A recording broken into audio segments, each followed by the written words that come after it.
Imagine the digital world as like a towering skyscraper. Okay. And somewhere deep in the concrete foundation, there's this microscopic fracture, just a tiny crack. Yeah. And it has been sitting there since 1999. Thousands of the smartest software architects on Earth have inspected that foundation. They've walked right past that crack and totally missed it. Yeah, completely blind to it. Exactly. Then a new artificial intelligence boots up, takes one single glance, and points dead at it. The timeline there is what really makes you stop in your tracks, honestly. 27 years of collective human blindness, and it's solved in a matter of seconds. It's just wild. And that is exactly what we are tearing into today. We've got a really brilliant breakdown from a YouTube creator named Nate Herc. And he's analyzing this massive revelation from the AI company Anthropic. Yeah, it's a huge deal. Right, so they have built this unreleased next-generation AI model known internally as Mythos. Just to set a baseline for you, the listener, their current top-tier public model is Opus 4.6. Which is already very capable. Yeah, but Mythos is a massive generational leap beyond that. But our mission for this deep dive isn't just to list off a spec sheet of how smart this thing is. No, the real story is much darker than that. Exactly. We are looking at a terrifying paradox. We're going to explore how an AI trained strictly to build the internet somehow accidentally figured out how to completely dismantle it. Which is a chilling thought. It really is. Yeah. And more importantly, we're going to look at how Anthropic's totally unprecedented response to this dilemma is about to directly impact your personal digital safety. Okay, let's unpack this. We really have to start by separating the intention from the capability here, because Anthropic didn't set out to build a cyber weapon. They didn't. They simply trained Mythos to be historically good at writing software code. But the problem is, because you cannot understand how to build a perfect lock without inherently understanding how that exact lock gets picked. Exactly. The hacking skill just comes completely for free. And Nate Herc actually uses this exact locksmith analogy in his video, which I think crystallizes the problem perfectly. Yeah, it really helps visualize it. Right. So imagine you sit someone down and you teach them the intricate mechanics of every pin, every tumbler, and every master lock ever created in history. Okay. And your singular goal is for them to build unbreakable locks. You never, not even once, teach them how to break into houses. But because they know the lock inside and out, they don't need you to teach them. They can just walk through the front door whenever they feel like it. Exactly. What's fascinating here is how the internal benchmarks actually prove this accidental mastery. So let's look at the SWE bench. Which is what, exactly? That stands for Software Engineering Bench. It's basically the industry standard test for measuring an AI's ability to fix real-world bugs. Got it. So the current public model, Opus 4.6, scores an 80.8%. Which is pretty phenomenal on its own, honestly. Well, very. It's a great score. But Mythos scores a 93.9%. Wow. Okay, so that sounds like, moving from a solid B to an A in school. But in the context of software engineering, how big is that gap, really? It's massive. Jumping from an 80 to a 93% is essentially the difference between a competent college student and a highly seasoned senior engineer. Oh, wow. Yeah, it means the model is no longer just fixing typos in the code. It is understanding complex architectural logic. But the cybersecurity benchmarks are where the reality gets genuinely chilling. Because that's the offensive side. Right. This measures the ability to actively find and exploit vulnerabilities, the hacking side of the equation. Opus scores 66.6%, but Mythos rockets up to 83.1%. Again, jumping 16 or 17 points, there might not sound like a world-ending leap to the average person hearing those numbers. I get that. But in this specific field, that final 15 or 17% is where the hardest, most complex, entirely invisible bugs live. The ones that humans can't find. Exactly. It is the difference between finding an unlocked door and figuring out how to bypass a biometric retinal scanner. And the real-world proof really illustrates this perfectly. Like that 27-year-old bug we mentioned. Right. Mythos found a critical flaw in OpenBSD. And for those who don't know, OpenBSD is an operating system known specifically for its intense, almost paranoid level of security. And what did this bug actually do? This bug could be used to remotely crash any server running it. That is insane. How does a bug like that survive for almost 3 decades with human engineers constantly looking at the code? It comes down to something we call legacy code. So imagine a house that has been added onto by 10 different owners over 30 years. Okay.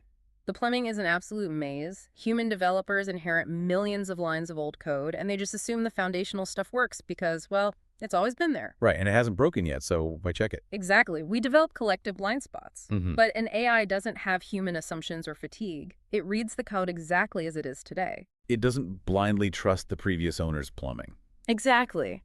And then it looked at FFmpeg.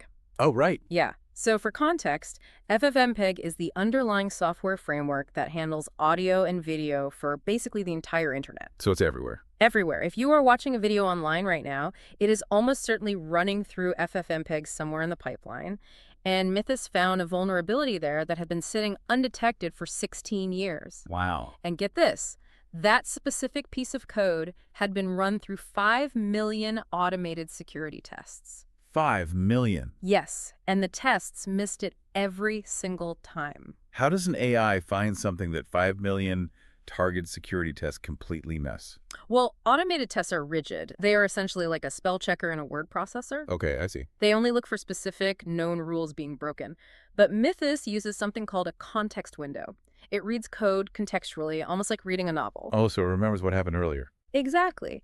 It can look at a line of code on page 1, hold that in its memory, and realize that a perfectly normal rule-abiding line of code on page 50 actually creates a fatal memory leak when combined with the first one. It's incredible. Right. A spell checker can't do that. It doesn't understand the plot. And finding just one of those bugs is a career-defining moment for a human security researcher.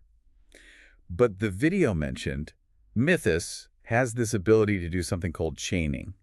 So it's essentially finding tiny little flaws and stringing them all together. Yeah, exactly. So imagine a tiny bug in how a password is encrypted.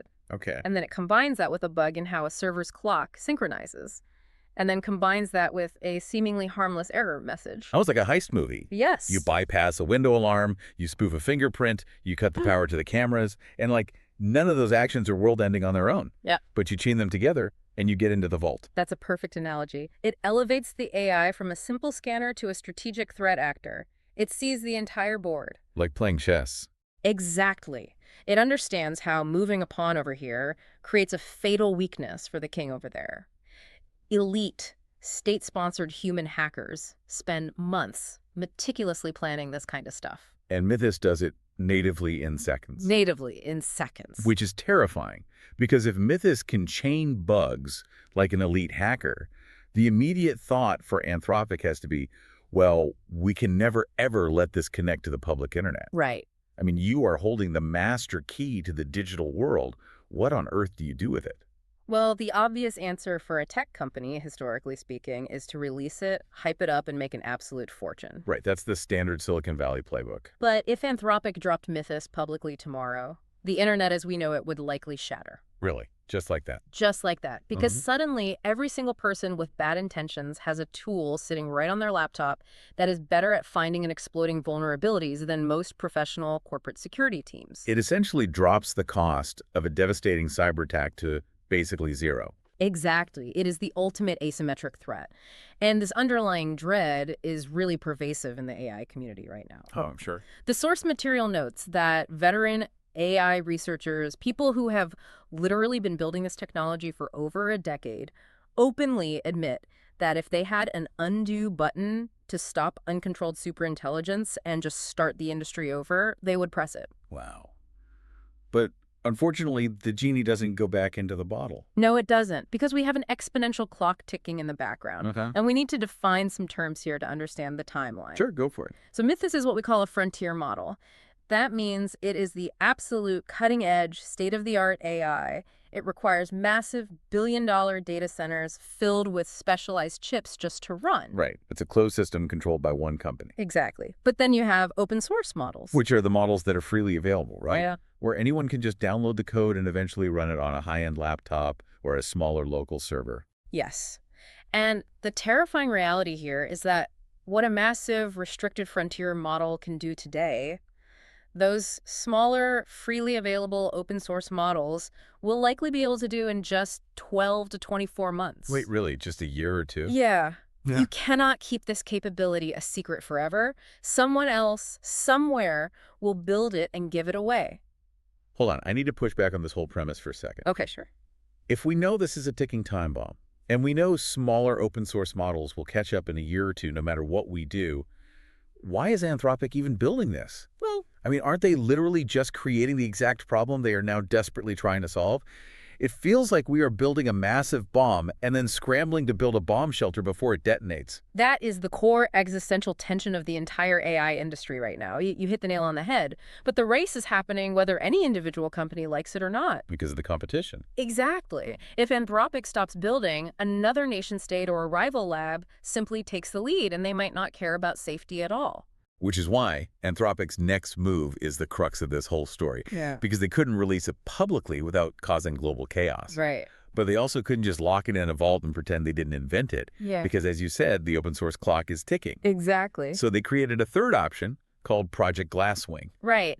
So instead of chasing the massive stock bumps and the endless subscription revenue of a public release, Anthropic chose to arm the defenders first. That's a great way to put it. They took this incredibly powerful locksmith and gave it strictly to the people protecting the internet, allowing them to patch the vulnerabilities before the attackers even know the bugs exist. And the sheer scale of this partnership is wild.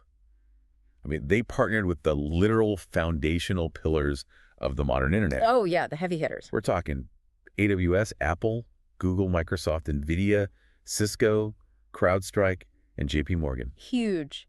And these companies get direct access to Mythos to scan their own massive sprawling code bases and fix the cracks. But Anthropic actually went much further than just helping big tech. They opened Project Glasswing up to over 40 different organizations that maintain critical software infrastructure, Wow.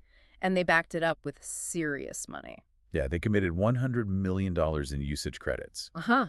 And they did this. So these organizations actually have the massive computing power required to run the AI and scan their systems. Because, running an AI like this isn't cheap. Not at all. It's incredibly expensive. And they also donated $4 million directly to open source security groups. The volunteers who maintain the invisible software are holding the internet together. Exactly. Plus, they are in active discussions with the U.S. government, and they committed to sharing their findings publicly within 90 days. There's a quote in the source material from Boris Cherny, the creator of Claude Code at Anthropic, that drops the PR speak entirely. I love this quote. Yeah, he said, "Mythos is very powerful and should feel terrifying. I am proud of our approach to responsibly preview it with cyber defenders rather than generally releasing it into the wild." He's not sugarcoating it. No. He's saying out loud to the public that you should be scared of this. If we connect this to the bigger picture, Project Glasswing is setting a monumental precedent. How so? It is the first time a major AI lab has looked at a finished next-generation product and said, "We built something too powerful to release, but here is our structured plan." Wow, yeah. The defining question for the next decade of technology is whether Google, OpenAI, and Meta will adopt this exact same safety standard for their next-generation models. Which is a big if. It's a huge if, because the labs that build safety plans and deployment protocols before they actually need them are the ones society might be able to trust. The ones that don't are going to be responsible for the headlines that terrify us. So what does this all mean? You might be listening to this right now thinking, well, this is great news for Apple and JP Morgan, but I don't run a Fortune 500 company. Right? I'm just trying to buy groceries and pay my bills on my phone. How does a massive corporate AI partnership impact your daily life? It impacts it silently, but profoundly. Yes. It's what I call the silent shield. Oh, I like that. Yeah, because if you use a smartphone, if you browse the web or use a banking app, your digital life is literally getting safer right now without you lifting a finger. Exactly. The patches Mythos is generating are rolling out in the background. You'll wake up, your phone will say, "Software update complete," and you'll just swipe it away. Right, you don't even think about it. But behind that random update is an AI that found a blind spot humans missed for 16 years and quietly closed the door. And it is fundamentally democratizing enterprise-level security. How does that work? Think about the historical disparity in cybersecurity. If you are a massive global bank, you can afford what we call red teams. Right. These are highly paid groups of elite, ethical hackers whose entire job is to constantly attack your network to find weaknesses before the bad guys do. You can pay millions for these penetration tests. Millions. But if you're a small business, you just buy an off-the-shelf antivirus software, install it, and hope for the best. Exactly. But Project Glasswing changes that dynamic entirely. Because it's shared infrastructure. Yes. Small websites, local businesses, independent creators, they all run on the same fundamental building blocks as the giants. They use the same Linux servers, they use the same open source web frameworks. Ah, I see. So when Mythos scans Apple's infrastructure and finds a bug in the core Linux code, that fix doesn't just stay with Apple. That fix is pushed out globally. Globally, it trickles down to protect the local auto repair shop's website too. And as this technology matures, we are heading toward a future where small businesses will be able to run these enterprise-grade AI scanners directly on their own code bases. It's digital herd immunity. Exactly. Even if you're just running a tiny local bakery taking cake orders online because you use the same foundational software blocks as a multinational tech giant, Mythos is standing guard over your shop. You don't pay for it, you don't even see it happening, but you are directly protected by it. This raises an important question, though. Okay, what's that? We are celebrating this moment where the defenders have the advantage, right? But we have to look at the long-term reality of relying on AI to protect us from other AI. Project Glasswing is a brilliant stopgap. It arms the good guys today. But remember that 12 to 24-month exponential clock. Oh, right. When the open source models inevitably reach the capability level of Mythos, they will be out in the wild. Exactly. The bad actors will have their master locksmiths. We are essentially betting the entire safety of the global internet on the hope that our defensive AI will always remain one step smarter and one step faster than the offensive AI. Wow. So the uncomfortable truth of this entire deep dive is that the AI arms race is never going to end. Never.